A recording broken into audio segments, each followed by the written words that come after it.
وَقَبَلْنَا فِيهَا وَإِنَّا لَصَادِقُونَ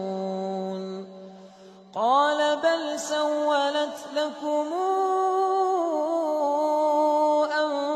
أَنفُسُكُمْ أَمْرًا فَصَبْرٌ جَمِيلٌ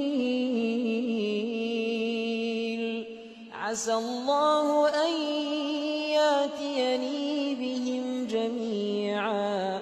إِنَّهُ هُوَ الْعَلِيمُ الْحَكِيمُ وَتَوَلَّىٰ عَنْهُمْ وَقَالَ يَا أَسَفَىٰ عَلَىٰ يُوسُفَ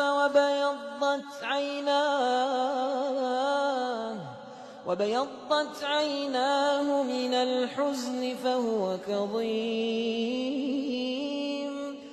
قَالُوا تَاللَّهِ تَفْتَأُ تَذْكُرُ يُوسُفَ حَتَّىٰ تَكُونَ حَرَضًا أَوْ تَكُونَ مِنَ الْهَالِكِينَ